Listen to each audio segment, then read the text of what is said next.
Hi everyone, welcome to this week's Wednesday Word. I'm Mike, and today I'm going to talk to you about a couple of things that I think are quite important.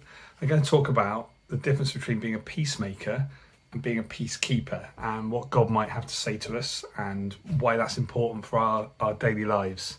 So we know that peace itself is really important in the Bible. It's spoken about lots. It's one of the fruits of the Spirit. We read that that the peace of God is available to us, and it's beyond our understanding in Philippians. And we're told to make every effort to live in peace with one another in Hebrews. But what about being a peacemaker or a peacekeeper? What does the Bible have to tell us about these? On first glance, both of these terms seem to be pretty good, don't they? They're both talking about maintaining or spreading peace. And we see that God is all about peace. God loves peace. So this must be good, right? Well, the thing is, there's a distinct difference in these two terms, peacekeeper and peacemaker. And this is really important to God's heart for us as we go about spreading peace in the world. I'm going to cut to the chase for people who maybe haven't figured out which one of these is the best. We need to be peacemakers, not peacekeepers. So we need to be peacemakers, not peacekeepers.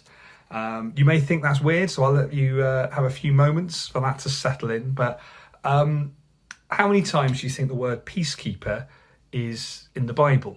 You might be surprised to hear that it actually appears the same number of times as the words beekeeper and goalkeeper, which is 0. Not once in the Bible's 750,000 plus words do you see the word peacekeeper.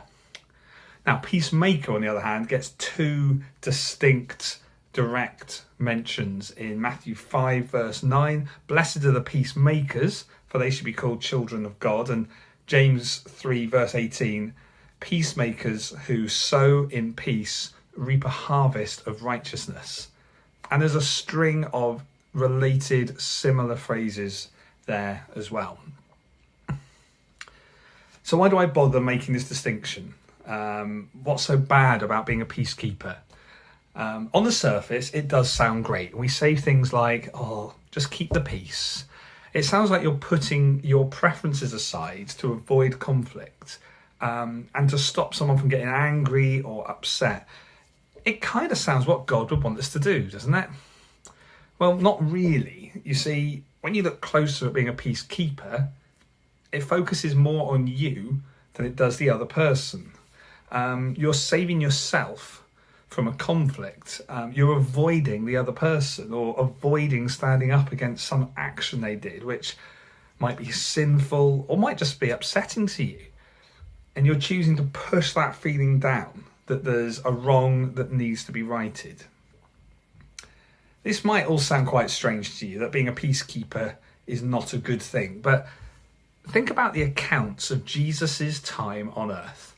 There were times when Jesus went against popular opinion and publicly stepped away from keeping the peace, but ultimately his actions have brought peace to those situations. And when he died on the cross and rose again, brought us peace for eternity. To look at a few of these examples, Rich has spoken over the last couple of weeks of Wednesday Word about the woman at the well. Now, I suggest you go and watch those. It was brilliant. So go and have a look. Pause it here, go and have a look and come back. Welcome back. So if Jesus was keeping the peace at the this account of the woman at the well, he'd have just let her get on with it. Let her get on with her life. Just, see the woman at the well, midday. There's probably some stuff going on there, but just walk by. He'd have let her be, let her get on with her life. But he didn't. Jesus spoke with her, which in itself would have turned a few heads, and challenged her on some pretty grim details of her life. But the outcome was that this girl's life was changed for the better forever.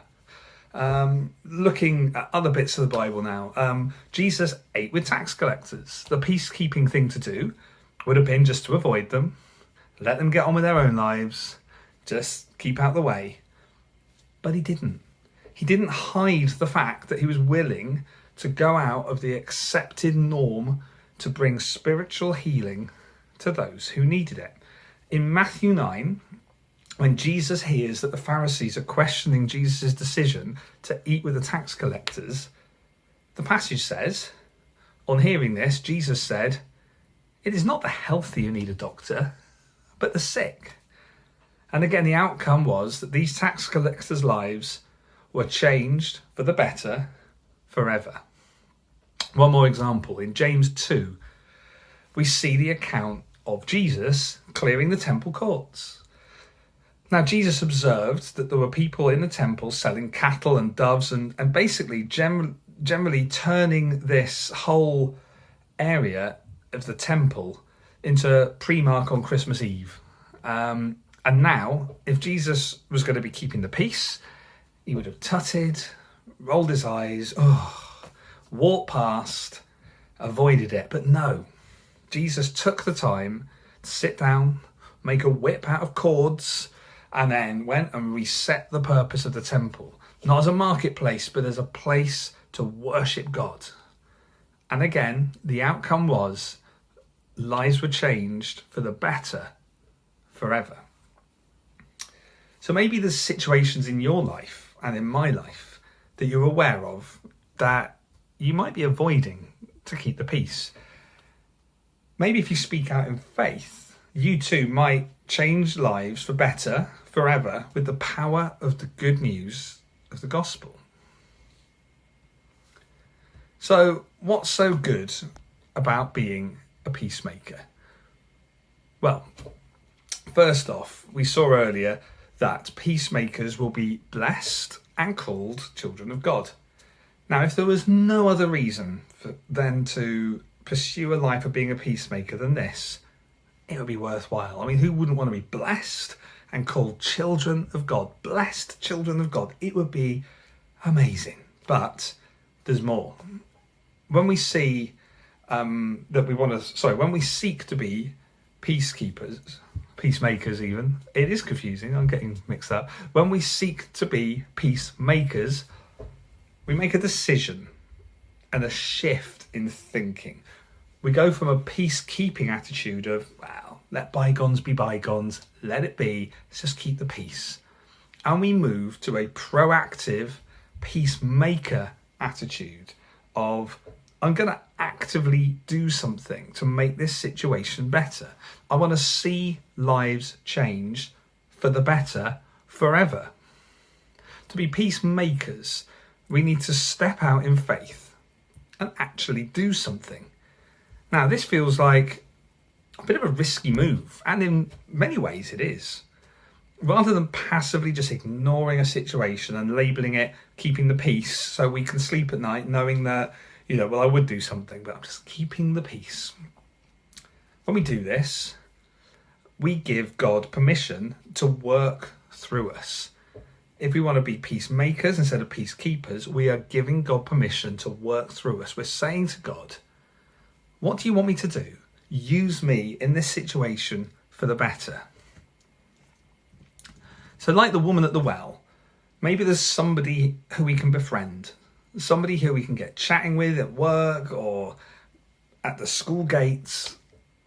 Maybe it looks like they've sinned quite a lot, and maybe it looks like they've sinned too much for any congregation in the world to bring them into church. But maybe you chatting to them, me chatting to them, will be a way of bringing peace into their lives.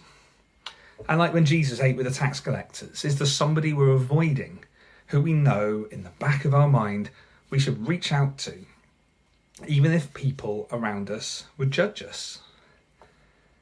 And like Jesus clearing the temple court, is there an action we need to challenge in ourselves, or maybe speak up against in a group of friends, group of colleagues, or maybe even at church?